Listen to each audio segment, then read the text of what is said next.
Okay, I think we'll go ahead and get started. Probably expecting a little bit of a smaller group tonight than some of our other meetings.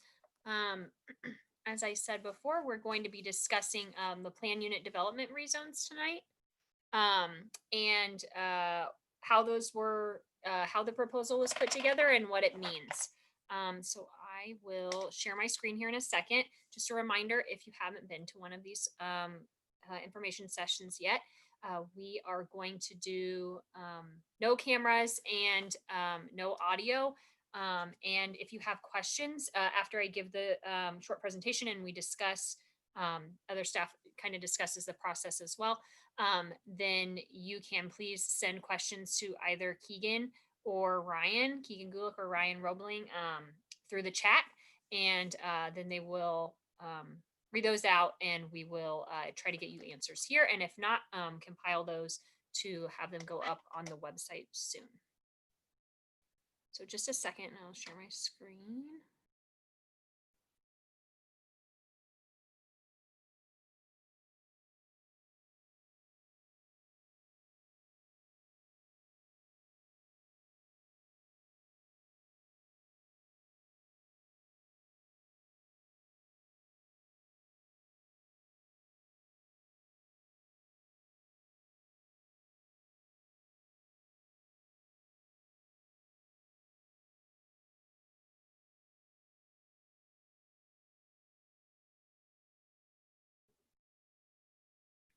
Okay. So, as I said before, tonight we're going to talk about plan unit development rezones. So, part of the process that we are getting prepared for is an update to the zoning map. So, this is the end of the full update to the zoning text that was adopted in April of this year, and then the accompanying map that comes along with that. So, this is part of that process. One of the things we did was look at the existing plan unit developments in town.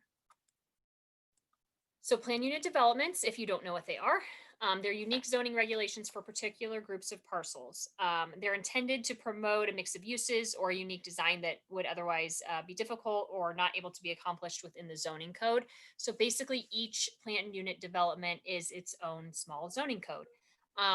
Currently in the city, we have over 100 plan unit developments, 119, I believe.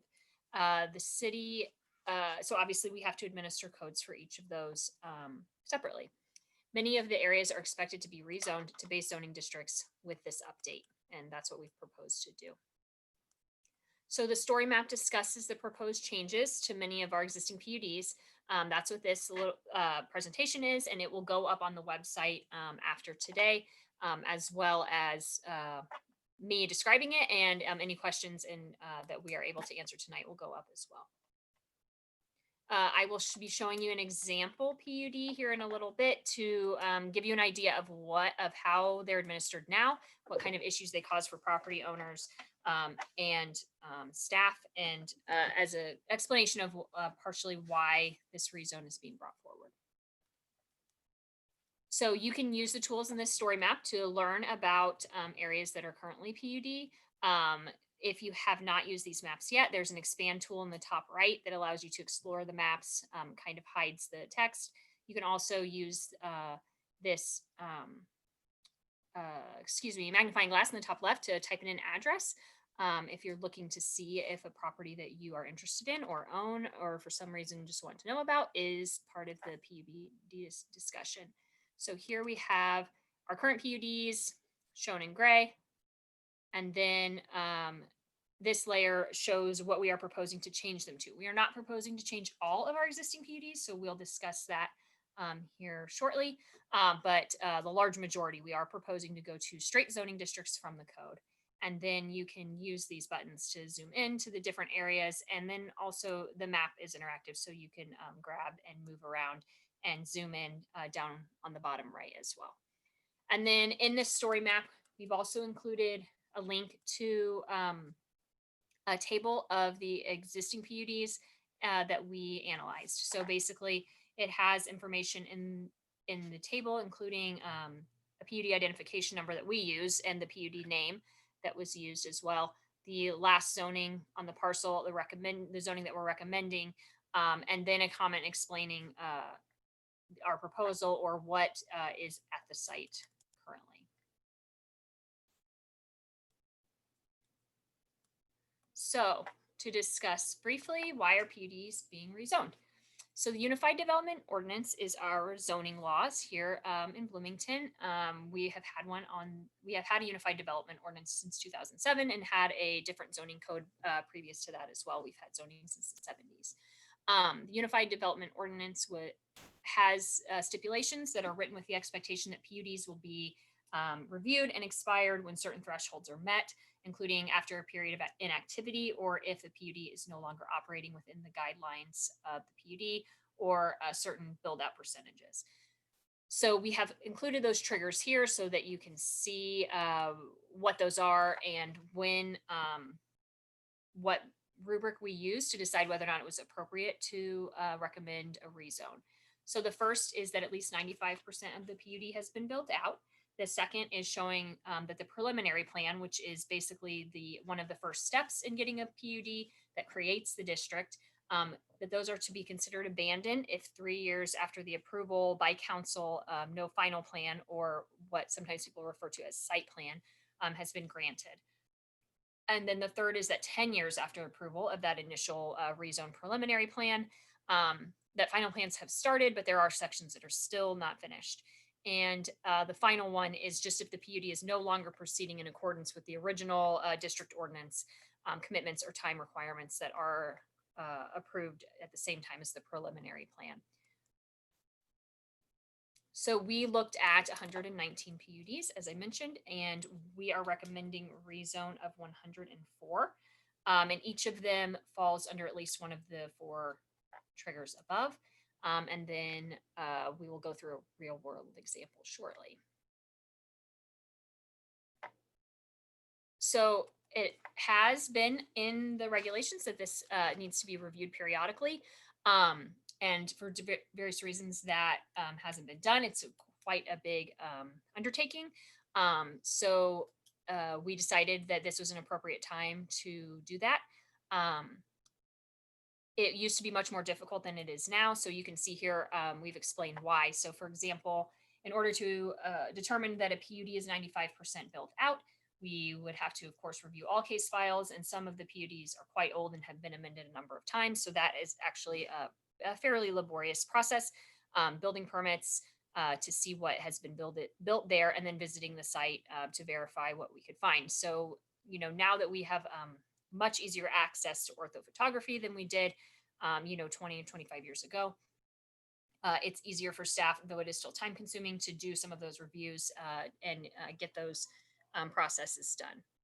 And then additionally, in order to rezone something, in order to rezone property, obviously notice has to be given. And so during this zoning map process, we are already sending notice to the entire city. So it seemed like an appropriate time to include that with the notice that we would already be sending out, and obviously using taxpayer dollars to fund, and a way to update the map to have it be more relevant and current. Okay, so I'm going to briefly go over an example because I think it might be difficult to understand a little bit, or saying if you're not used to kind of living in the planning and zoning world. So this, I think, is a good example that staff found and identified, and we'll just quickly go through it. So one of our existing 119 PUDs is a PUD that is actually where Kroger at Kinzer and the Bypass is located. So it was originally reviewed by Plan Commission in 1991 to be created to turn into a PUD. And so the original intent was for the PUD to be designed in order to create a neighborhood shopping area to be able to serve the nearby residential development. And previously it had been zoned for single family residential. So PUD was created, and during that process, a site plan was approved through the development plan process, showing that the idea for the PUD would that there'd be a large grocery store, anchor store on the west end, and then smaller commercial development on the east end with parking in the center. So if you're familiar with the site, you know that that is how it has developed. The building orientation is slightly different um, for the small retail, but the intent and development ideas for the PUD have been met. So for plan unit developments, they're designed with the regulations and language that are in the zoning ordinance at the time that they're approved. So that makes sense, of course. But as we go on in time and we update the zoning code, and then we initiated the Unified Development Ordinance, which changed the code format quite a bit, then those become obsolete. So a PUD, as I said before, is created so that minor changes can be allowed to maybe a use list or development standards because that the developer is looking for, that wouldn't be allowed through just typical base zoning districts. So the ones that are always in our zoning code, that they couldn't rezone to one of our other commercial because it wasn't going to meet the desires of the site property owner. So in this case, um, this this particular PUD features a list of land uses that are allowed in Area A on the eastern portion of the lot. And there was at one time discussion of having an outlot there, so that area is included. And then the PUD also has a maximum square footage restriction per use in Area A. So again, more details than the existing code had at the time, a different list of uses than the code had at the time, and that's what they requested from council and were approved. So some PUDs often contain a list of excluded uses. So they may say have identified the BA zoning district, which was a zoning district at the time, and said we would like to use all of those uses except for, and then list the ones that they are willing to exclude. And ask council to allow them to maybe do something else, have higher density or more impervious surface coverage or something in order, and then giving up potential uses for that. The issue is that those lists of excluded uses are still in effect today. So when someone calls to develop in a PUD, or someone's trying to do due diligence on their own to find out what kind of uses are allowed, these are the types of documents we have to pull up every time for each PUD. And over time that gets to be tedious, and they get amended, and it's becomes fairly difficult to track and to be able to expediently give accurate information to the public. Another issue is because the code changes over time, a lot of the uses listed in these older use and excluded use tables no longer exist. So that also makes implementation a little difficult for a property owner to see what they are allowed to do. And then, as we discussed, development standards can also be included. So in this particular PUD, regulations that were common at the time and that no longer meet the goals of our current long range plan, the comprehensive plan, or other goals that have kind of grown since this PUD was first approved, such as environmental and architectural goals, are still regulating this property. So any potential development at this site does have to meet the development standards that are currently in that PUD that have remained from 1991. So that can cause some conflict with goals of the community as well. So if, for example, at this PUD, this is a pretty big deviation from our current UDO. And there's an expectation in this PUD that parking will be allowed in front. That used to be obviously the way that many commercial areas were designed. And this PUD perpetuates that, even though the city code has, the UDO has reversed that and asked for buildings to be built forward for some time now.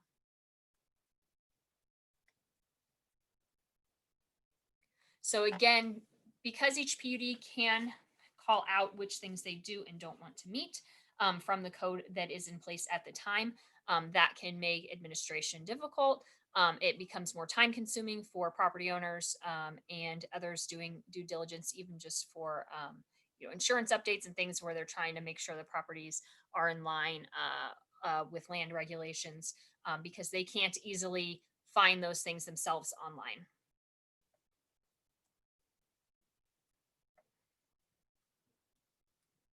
Okay, so as we mentioned at the beginning, it's kind of an issue that is just has been created because of a lack of expiring these PUDs. So they are not actually intended to exist in perpetuity. Um, so we have identified 104 PUDs that we think should be eligible to be retired. And by retired, we mean put into one of the regular zoning districts. And again, based on those four criteria that are near the beginning of the story map. We looked at those, compared the goals and objectives of the original PUD, the use standards as well, to the comprehensive plan, and then found based zoning districts from the code that best match those goals and identified districts from the code that would make sense for the new rezone. So in this example, as we talked about at the beginning of the example, the original goal of the PUD was to be able to create a large anchor grocery store and then allow for outlot development as well. The comprehensive plan calls for this area to be urban corridor, which also allows for a mixture of commercial and mixed use development. And so the department identified that this site should be, we think this site should be rezoned to mixed use corridor MC, which is our most intense commercial district that matches what is happening on site, what was intended to happen on site. And then any development that happens in the future would now have to meet the use standards and development standards of the MC district. So instead of going back to the PUD every time someone wants to do development on this site, to check if there are any exceptions for setbacks or uses or any number of things that could have been approved by council different from regular zoning code. Instead, we can go to the MC district and use the standard development standards and use list. And that is helpful for us, of course, but is also very helpful for prospective buyers and property owners to be able to find that information themselves and not have to go through lengthy processes to change those requirements as they become outdated. So we have 119, we're planning to rezone 104. So we still have a handful left. The idea is that we will begin reviewing them on a yearly basis. So it will be the identical review to what we did here. So we will check the status of build out for each PUD, make sure that none have met any of the four thresholds that we mentioned at the beginning. And if they have, then we will present those through the Plan Commission to the council to recommend rezoning to existing base zoning districts when that's appropriate. And so we will kind of be resetting the PUD review button here and becoming more in line with what the regulations had in mind as far as how long PUDs should be good for and how long a developer should have to be able to get them off the ground.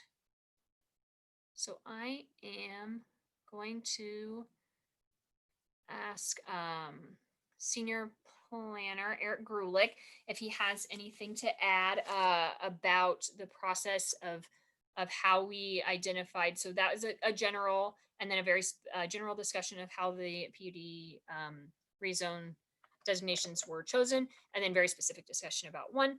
But we may have more comment kind of about how others were done in the city as well. Thank you, Jackie. So certainly there are a mix of PUDs within the city, and the example that you gave was the one on North Kinzer and the bypass was a commercial PUD. There were also residential PUDs.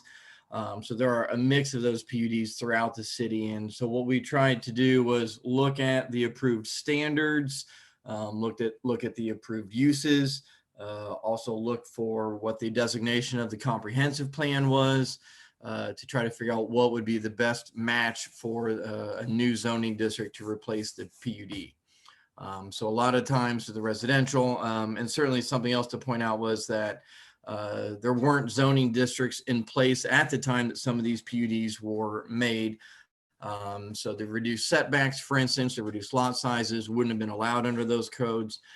So we do have current zoning districts that do allow for reduced setbacks and lot sizes that are more in keeping and what match what's been done on the ground. So, we basically use, like I said, the use table, the development standards that the development was built around, and the comprehensive plan to try to match that up to the current zoning districts to the best that we could. Great, thank you. So yeah, one thing that you could see from the zoning map, actually, let me go back from the proposed zoning map. One pretty noticeable change is that there is quite a bit. We had a number of PUDs that did not actually meet the intent any longer of what PUDs are supposed to be now in our current code, right? Which is mixed use and allowing for unique development. So we have a lot of PUDs, or we have a handful of large area of PUDs on the east side that is basically single family or slightly more intense than single family. So we have proposed that a number of those be rezoned to R2, which is one of our single family residential districts. Otherwise, besides the large kind of R2 swath out here, we have, of course, Sudbury on the west side of town, where we had a vision plan done for that area with suggested zoning from our new zoning districts by Smith Associates out of Minneapolis. And so that has been populated here as well.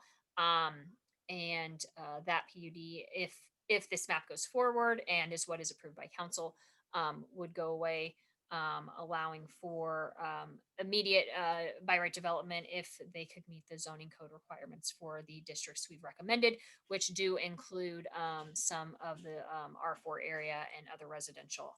And then we have a couple of some of the PUDs.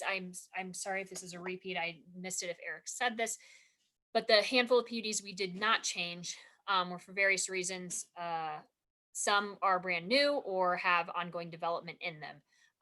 So they are still well within the kind of expected predicted timeline for PUDs, and others have very complicated districts where it would have district requirements where it actually may have been, or it was quite difficult to identify districts from our zoning code that would be able to be replaced into those PUD areas. So those were left. So some of those will probably be around for some time, and others are just in different states of development and will be reviewed on the annual basis. Okay, so that's what we have for our presentation. And if you came in, if you weren't here at the beginning, if you have questions, that's great. We would love to answer them. Please use your chat function and send questions to either Ryan Roebling or Keegan Gulick, and they will turn on their mics and read them aloud if they get any. And we will do our best to answer them here. If we can't get them answered, we will compile them and get answers up on the website as we're putting together information to respond to kind of all of these information meetings and the questions we've been getting.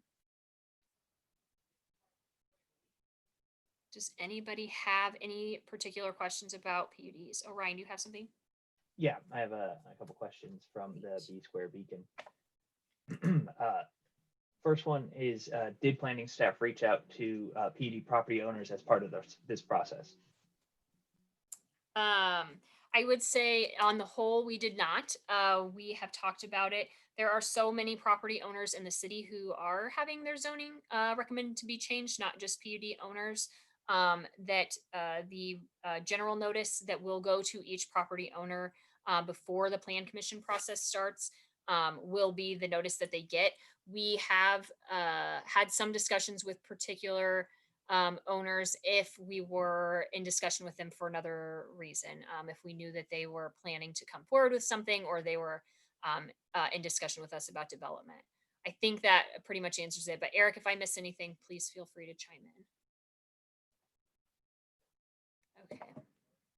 What else? Did you have another one? Yeah, I have a couple. Same question, or this one's from Dave as well. So why ME for the Kroger site instead of instead of NC, or I think he got it backward, but so we have it as NC. I think he might be asking why not ME. Why not mixed use employment? Eric, go ahead.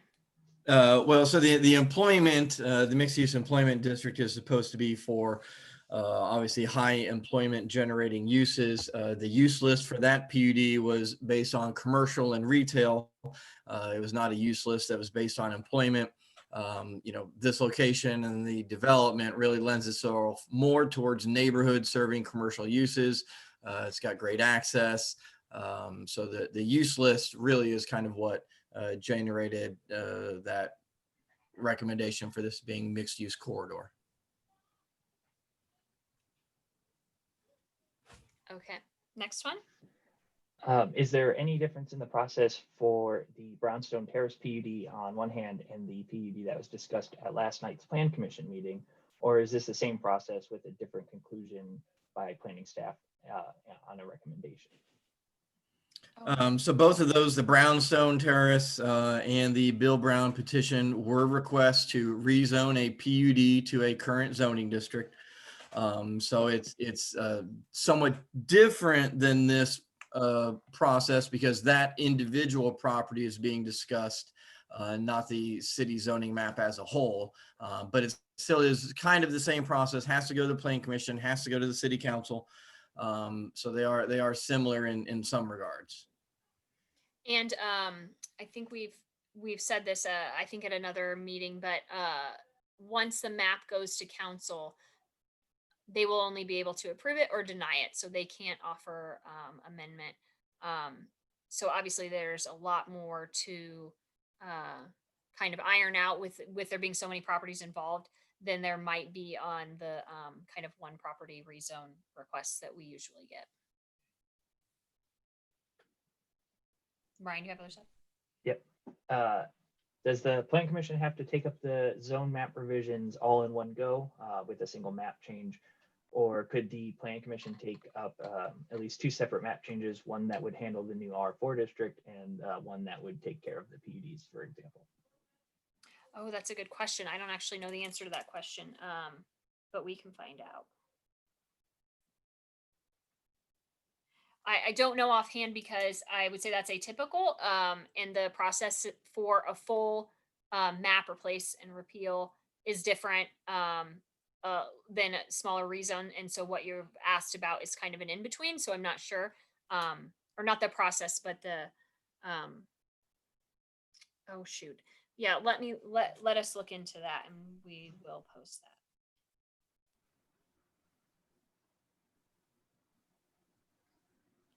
I will also say to that part of the part of the zoning map is that it's a whole piece, right? So the R4 in particular is fairly unpopular. We see it kind of as part of making sense as part of a package. So like, for example, with the mixed use student housing districts. So I would assume would prefer to take it in as whole cloth. And additionally, if we split them, I think we probably could, but of course it would be two entirely separate processes. So it would be like a double notification of everyone in the city, double hearings. We could do that. I don't know, that I'm not sure that that's something we would pursue, but I think it would be technically possible.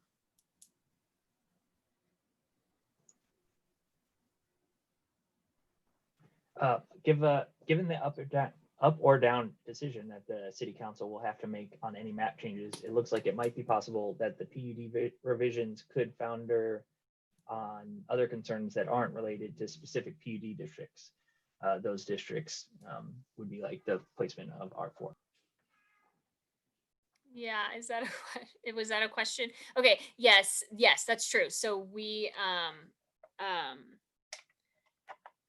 yes. So if there are sticking points in the map that the council ultimately obviously makes the decision, if there are sticking points that they can't come to an agreement on, then yes, if it goes in as one ordinance, then it would obviously stop the whole ordinance. So reason we're presenting them in this way is because, kind of to Dave's first question, if you are a PUD owner and you want to ask questions, it's easier probably to have these nights where it's just about the PUDs and there's only, 25 of us here, than asking those questions at a meeting where there's 100 people and they're almost all there to ask questions about, residential uses.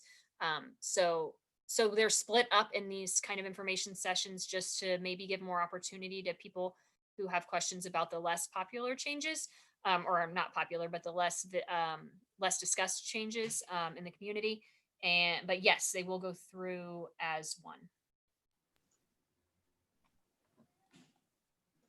Keegan, Okay. you have something? Oh, sorry. Yes, I do have a question. Great. This question is it possible to rezone part of a PUD, and are there any examples of that? What a good question. Who asked this? Sue Scamilleri. Good question, Sue. Actually, Mike Rucker could maybe speak to it a little bit more, but we actually think it isn't possible. It's potentially not possible. So we are actually looking into that currently for a petition that is coming forward in the next couple months to Plan Commission. That's not something that we've really done in the past, and we are hesitant because, when you take a plan unit development to council, again, they see it as a whole piece. And when they may be approving it because they like the way it works, the synergy of all the uses that are proposed, or the design, or, just that there are a lot of factors that go into an approval or a denial. So if it's approved, we kind of see it as one package. So then when you start asking to change little pieces in that, it kind of, we're a little bit hesitant, and legal is currently kind of looking into whether or not that's actually even possible. Our code doesn't make it super clear that it is. Yeah, that's a good question. We're not sure of the answer, but we should know soon. Okay, I have a question from Anne, and says, is there a complete list of PUDs that are being rezoned, and a list of those that are staying as a PUD? Yes. So in the story map, hold on, let me pull it back up. Good question. That is what this list is. So it has the names, how the PUDs are identified, their PUD ID number, what year the last time they had a petition go forward, and then the zoning district that we recommended, and then a comment about what is at the site. But you can see in the list, so we have the recommended zoning districts, but you can see some of them say leave as PUD, or keep as PUD. Those are the two tags that we use for that. So yeah, that list you can get to through the story map. And then when you are on the map, oh, Ryan, did I do this right? Let's see, hold on. Oh yeah, when you click on one of the more colorful, so the non-grayed out are the PUDs, and when you click on them, and you, hold on, let me see if I can hide this. It shows you the PUD number here at the bottom. And so you can then go to the list and find which one that is. So I mentioned that because, when you look at the list, you might not know, you might not be calling the place that you live or are interested in the name that was used when it got approved in 1988, but you should be able to find that PUD number by clicking on the property that you're interested in and then cross-referencing it to the table to find whether or not or what it's being proposed to be rezoned to, or whether or not it isn't being proposed, or whether it's not being proposed.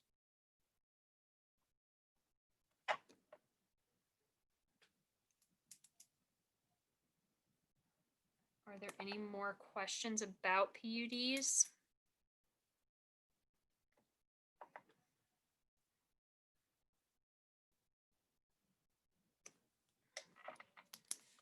Okay, so for reference,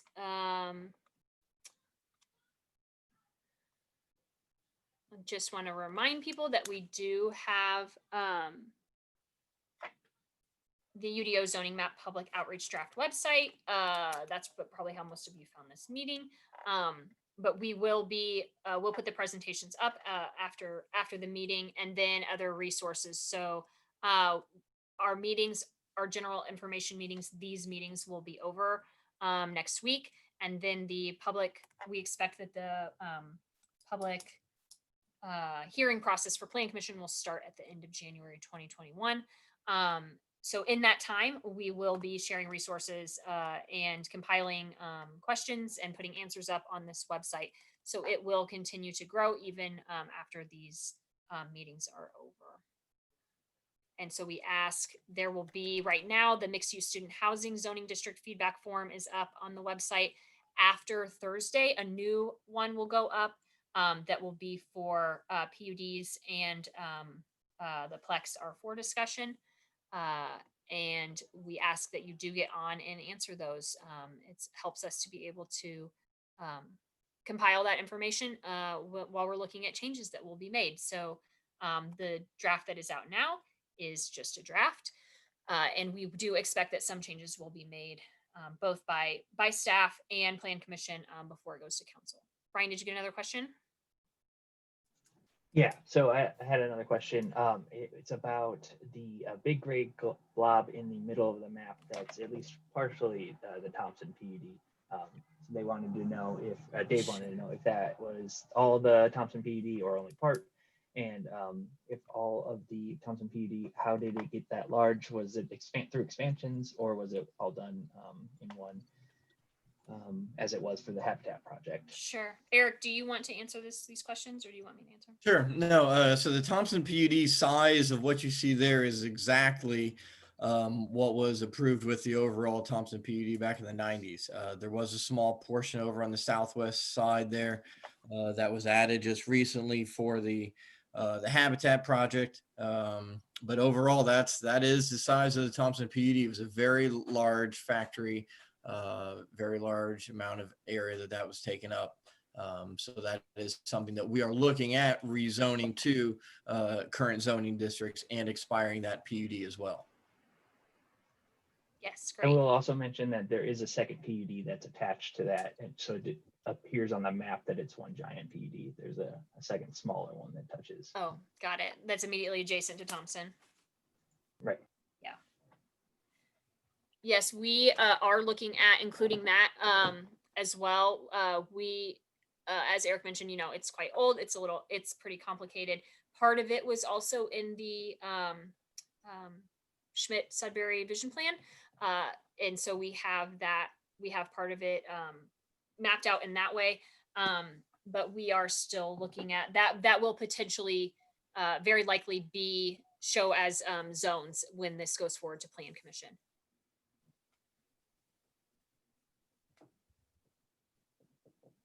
Does anyone else have any questions? I did receive a question. It's about the R4 zoning district more so than PUDs, but I could still add, or whatever you. Okay, go ahead. That's fine. Sure. So this question is from Laura. Why the push to rezone the residential neighborhoods when so many are against the development of multiplex rental units, R4 especially, in their neighborhood? And also, if the goal is to create more sustainable housing and reduce carbon footprint, thereby addressing climate change and global warming, where's the proposal to require new multiplex dwellings to be carbon neutral? Okay, yeah. So those are good and fair questions. I actually don't know if that person's still in here. Oh, I see you. Sorry. I thought you'd left. Yes, I would encourage you. Those are some very big questions, right, about R4, and we do want to discuss them. We are trying to keep those discussions to the next two meetings, not because we don't want to talk about it, because we do, but so that people won't miss the answers. And we would just, we will discuss those on Thursday. I can't remember if on the website, if it says R4 and Plexes for Thursday, but obviously they're very intertwined. I would direct you to the website to look at the housing diversity story map, which answers, I think, a little bit of some of your questions, but we will definitely get way more into those in the coming meetings. And additionally, of course, once this actually goes to public hearings, the quick answer is, we still think that that it's the right thing to do. We hear the concerns, we understand what they are. We think and hope that some of them can be addressed, and that adding an option for plexes in the primarily residential areas of Bloomington, it goes a long way, as part of a large group of proposals and programs to help address some of the issues that you mentioned. Um, uh, and yes, maybe there is more that can be done for environmental regulation as well. And that is something we could look into too. And does anyone else have any questions about PUDs?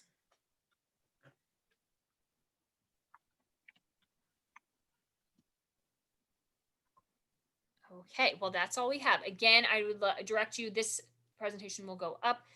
If you have other interested parties who couldn't be here today that you know of, it will be on the website, and as well as the story map will be on the website that I went through. And as we did with the MS, I think I'll just go ahead and go through it again for those of you who weren't here at the beginning, and then we can do questions if you have any. Oh, Keegan, did you have another question? No, I did not. Sorry. Okay, sorry, no, it's okay. And then we can do more questions, and we'll staff will kind of hang around to answer those, as well as just in case anybody comes late with questions. So with that, if there are no more questions right now, I will go ahead and go through the story map again.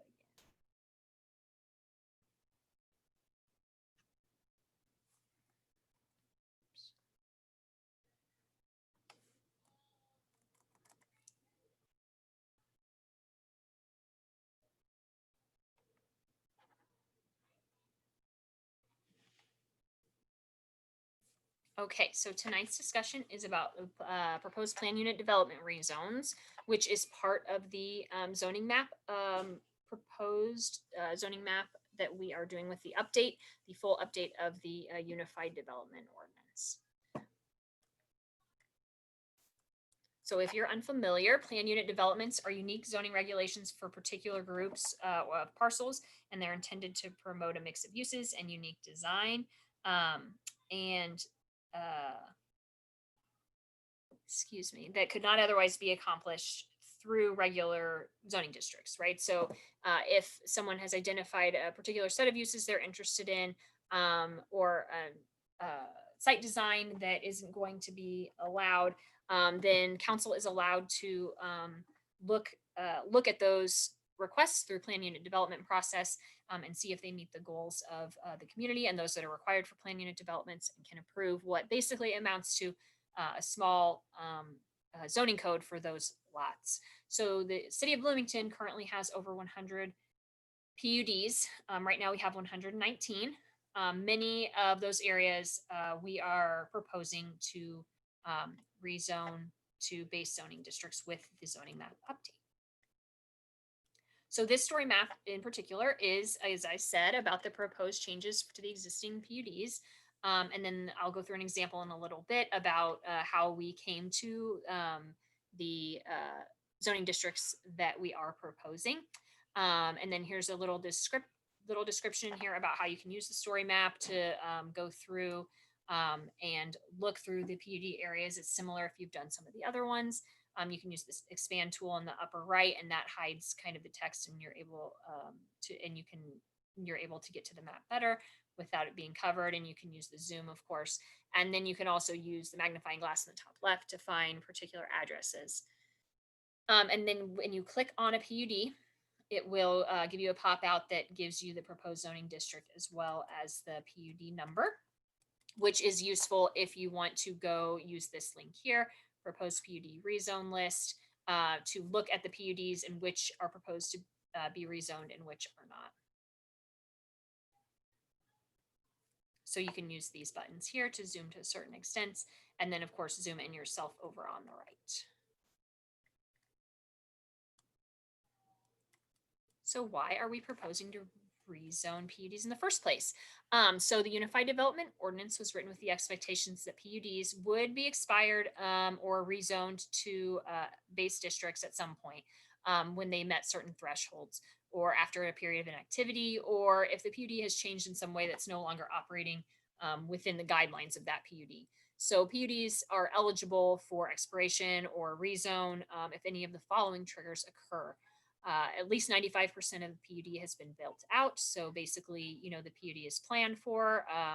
Final plans, or people call them site plans, are approved and built, and the PUD has met the intent of the original request. When a preliminary plan, which is what creates the PUD along with the district ordinance, shall be considered abandoned if 3 years after the approval, no final plan or site plan, which is what the final plan is, has been granted, or if 10 years after the approval, some final plans have been granted, but there are sections that remain without them. And then finally, as I said before, if a PUD is no longer proceeding in accordance with the original district ordinance or commitments or time requirements that were imposed by council initially. So of the 119 we are proposing to rezone 104, and they each at least fall under at least one of those triggers. So the reason that we're proposing to do it as part of the zoning map update is, as I mentioned, code does want us to regularly review them as staff and expire them. And that has been a very difficult task in the past. We have all paper files going back, obviously, decades and decades. And that some of these PUDs have been amended many times. And so it's a laborious process to kind of do the things that need to be done to verify these PUDs. And one of those that has improved over the years is being able to check for 95% build out. So you still need to review all the case files and check for building permits, and but instead of having to visit each site separately, we now of course are able to use our easy access to orthophotography to see what has been built, and of course having some of our files digitized, which we're in the process of having all of our files done, has been helpful as well. So that makes it a little bit easier. And then the second thing is that we have to send notice, obviously, of course, to the entire city for the zoning map update. And we would have to send notice as well for a rezone of the PUDs. So in order to do that in a more efficient way, to include it during the zoning map update makes sense, to include it all as one notice, one full repeal and replace of the map, including the PUD sections, is cleaner and less expensive, obviously, of course, for the taxpayer, and maybe easier to understand for the property owners involved as well. So I'm going to briefly talk about an example. So as I mentioned before, we have a lot of PUDs in town, 119. This one, for example, is a one lot PUD. So this PUD is at Kinzer and the Bypass, and the Kroger was approved. I'm sorry, there's a Kroger located there. It was approved by Plan Commission in 1991. And the idea of the planning and development at that time, it was supposed to be a creation of a neighborhood shopping area to serve the nearby residential properties. And previously it had been zoned for single family residential. So the site plan that was included with that PUD and later approved with the development plan showed a grocery anchor store on the west and an area for smaller scale commercial development on the east, with a parking lot area in the center facing the bypass. So that was the site plan. And then PUDs are also often designed with particular use regulations. And the way that works typically is that the petitioner will use the uses listed in the zoning code at that time to create a list of those uses that they desire to have at the site. So they, in some instances, when it's a multi-property plan unit development, they may be able to identify some lots as, for example, MC zoning, and other lots MM, and then we would use the zoning code at that time to look at the uses allowed for those district names and know that they intended to have those in the separate lots. What often happens in PUDs is that they will add uses that don't appear in particular districts or delete uses. So each PUD typically ends up with its own use list. So again, that is separate from the zoning code and only approved for that particular PUD.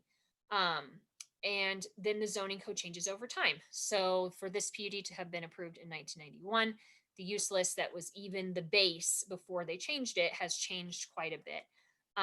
So this PUD features a list of land uses that would be allowed in Area A on the eastern portion of the lot. And then they also have a restriction on maximum square footage for those uses, which is not something from our current code, or that has lived through to our current code. So basically, every time a prospective user wants to go in there and they want to see if the use that they have is allowed, there's nowhere simple for them to find that answer. They have to go through staff, who has to pull the old information and make sure and let them know if what they're asking to do is allowed. Another little hurdle to that is that some of these PUDs have excluded use lists as well. And a lot of these uses listed here no longer exist in the zoning code. So it makes it a little bit difficult to compare and contrast the zoning codes over time. So that goes obviously, of course, also for the allowed use table as well. So during this process that we're proposing, all of those kind of hiccups for that stall development or make due diligence difficult for property owners would go away, because they would be able to use the regular zoning code and use the use lists for each district listed there. The other issue is that a lot of planning unit developments also have development standard restrictions. Some, again, are particular to the property that maybe they didn't even get from the code at the time, but others do come from the code at the time. And sometimes those older regulations no longer meet the goals of our current long-range plans.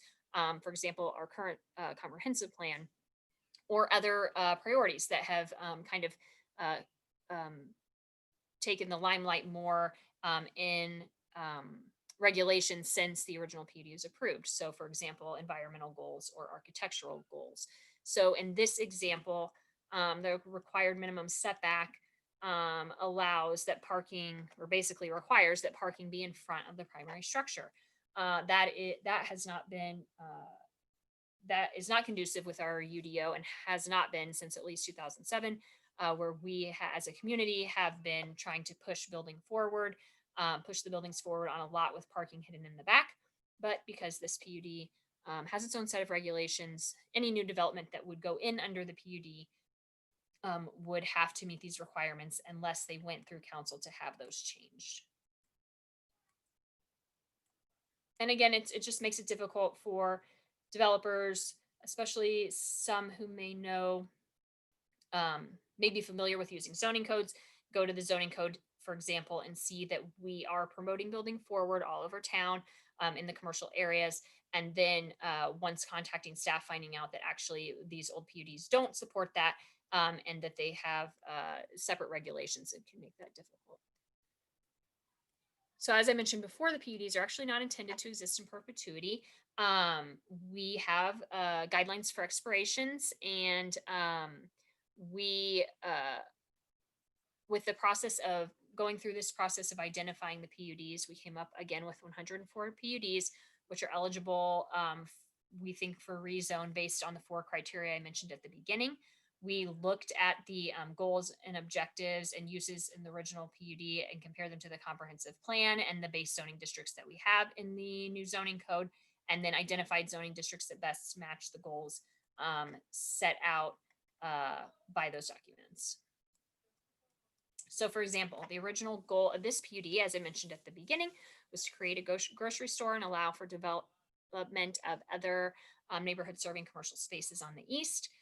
Comprehensive plan identifies this area as urban corridor, which allows and expects development of commercial and mixed use. The department identified the zoning district mixed use corridor, which most closely align with the goals of the original PUD and of the comprehensive plan. So we are recommending rezone to mixed use corridor for this PUD. So it would keep the existing uses on the lot permitted, because grocery store and the other retail uses are permitted uses in NMC. And what it is helpful for into the future is that if this lot were to redevelop, or any additional develop, for example, an outlot being created or something were to be done, then we would have much cleaner regulations for a potential developer to use, to know what is expected of that development, as opposed to having to go back and explain to them the PUD that was created 30 years ago and that they needed to follow those requirements. Instead, we can just direct them to the UDO, and they can find the answers there. So there are about 15 PUDs that we did not recommend to be rezoned at this time. And for various reasons, some are fairly new, and most of the ones that we recommended or all of the ones that we recommended to stay are either new, or they have a fairly new development in them, or their regulations are so complicated that at this time there didn't appear to be a way to apply the typical zoning districts to those areas of the PUD. So those that are under current development or recently approved, we will then review yearly to see if they've met any of those 4 thresholds we talked about at the beginning. And if they have, we will do the same review process that we did for the 104 PUDs, and we will recommend to council a rezone to an existing base district based on that review and what seems appropriate for those. So let's see as we go back up here. So you can see on this map, the gray areas are those that remain PUD.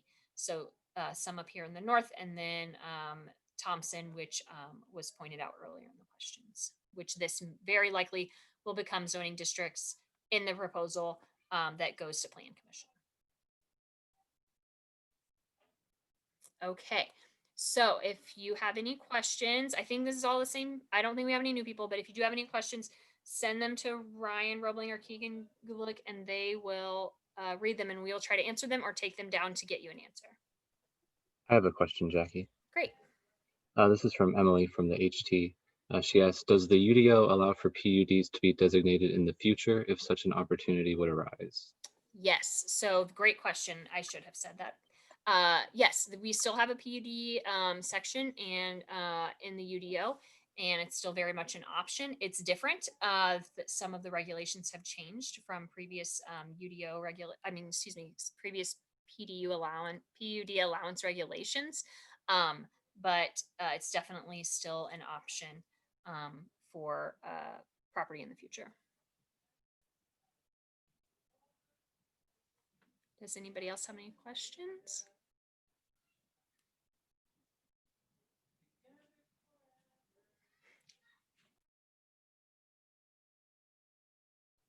Okay, I'm just going to show again the website.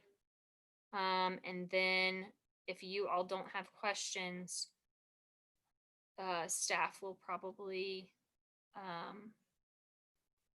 just hang around in case people come late, or if you think of things, you feel free to ask. But let me pull the website up just to remind everybody where it is.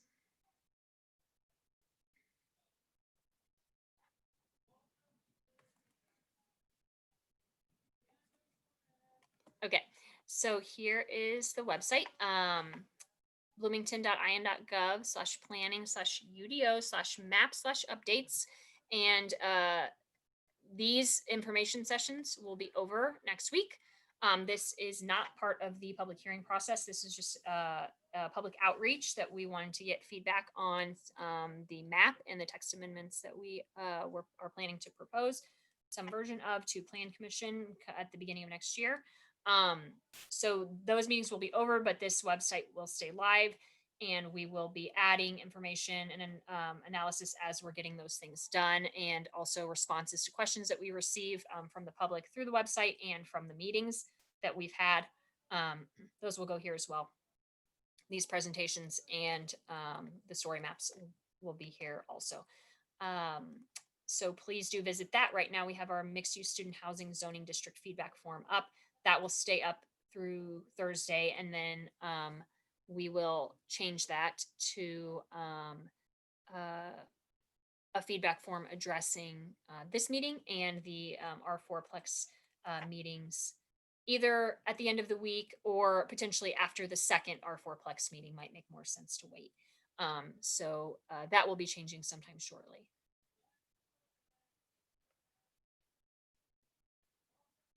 If no one else has any questions, we will just hang around to see if anything comes up. And otherwise, please do come back and join us on Thursday at 5:30 for questions related, for presentation related to the plexes and R4 discussion. And we'll be sure to have lots of questions there as well. And we look forward to those additional meetings. So sorry, one on Thursday, one on next Monday, and then a meeting next Tuesday related to other text amendments that we will likely bring forward to Plan Commission. So thank you all very much for being here. We really appreciate your participation and questions.